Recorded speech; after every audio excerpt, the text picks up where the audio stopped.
Hey, what's up guys? Before this video gets started, I just want to make a quick announcement that I am now working with The Economist, one of the biggest financial and political magazines in the entire world.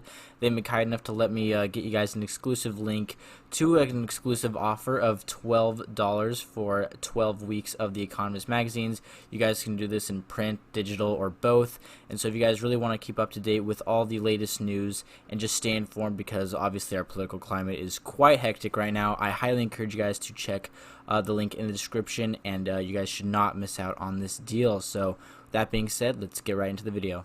Same media who are asking serious questions of Trump, like, why are you so mean, bad, and orange, refuse to ask any serious questions of anyone inside the Obama team about what they are now calling ObamaGate. So President Trump yesterday was asked about what Obama did, because he used the term ObamaGate on Twitter. And he says, listen, everybody knows what Obama did, right? Now, here's the thing. Everybody didn't know what Obama did. Anyway, here's President Trump yesterday talking about how everybody knows. I'm going to explain what Obama did momentarily, and it ain't great. I'll explain in just one second, but here is President Trump yesterday. ObamaGate. It's been going on for a long time. It's been going on from before I even got elected, and it's a disgrace that it happened. And if you look at what's gone on, and if you look at now all of this information that's being released, and from what I understand, that's only the beginning. What is the crime exactly that you're accusing him of? You know what the crime is. The crime is very obvious to everybody. All you have to do is read the newspapers, except yours.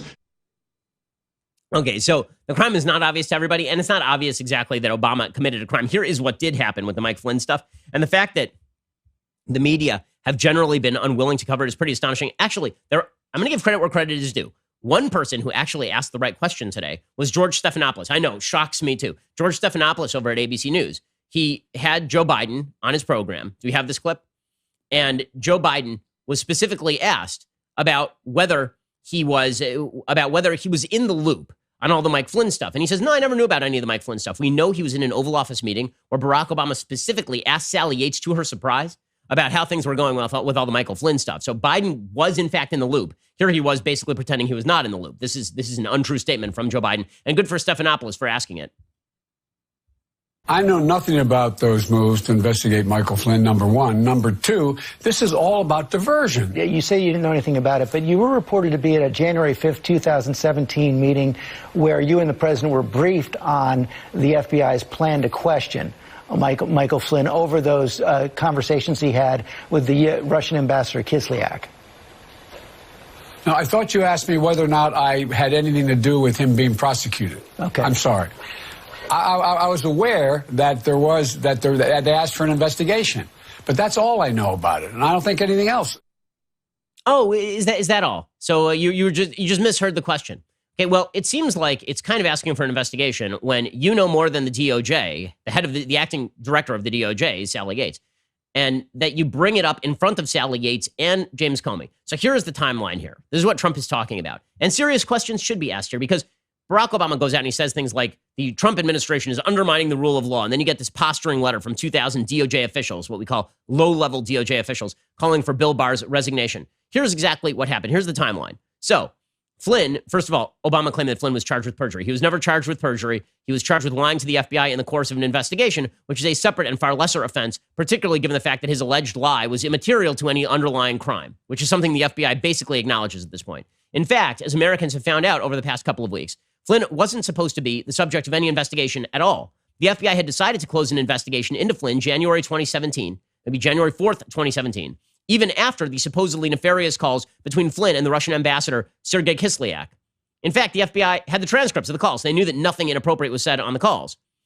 That's when disgraced former FBI agent Peter Strzok, that's the same guy who pledged his lover, Lisa Page, that there would be an insurance policy against Trump, intervened and suggested that the investigation be kept open.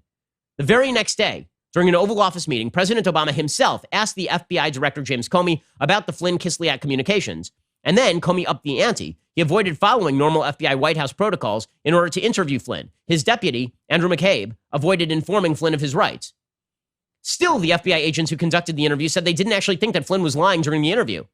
As it turns out, there were notes between FBI officials at the time asking, what's our goal? Truth admission, or to get him to lie so we can prosecute him and get him fired? Flynn would later plead guilty to one count of lying to the FBI, at least in part because the FBI was threatening his son with prosecution. In other words, he took the plea deal because he didn't want his son to go to jail. This should be a massive scandal. And members of the Obama administration should be under the gun for it, because the reality is that they perverted the rules of law in order to confirm what they thought was happening. Now, best case scenario here is that they were convinced that there was something nefarious going on inside the Trump campaign, and they were basically winking and nodding at the Carter Page FISA warrant and at the attempt to bend the rule of law regarding Michael Flynn. The more sinister idea is that they really knew there was nothing there with Trump and Russia, but they were willing to sort of create the impression that there was by really exaggerating things. Now, I always tend to attribute to stupidity things rather than malice, right? If I'm given the choice between malice and stupidity, I always go stupidity. But at a certain point, the stupidity becomes malicious. Once you're bending the rules in order to confirm your priors about an evidenceless charge that the Trump campaign was colluding with Russia, and you're bending the rules, that does undermine faith in law enforcement. And the fact that the Democrats are suggesting that Bill Barr is the problem here is truly an astonishing, astonishing development.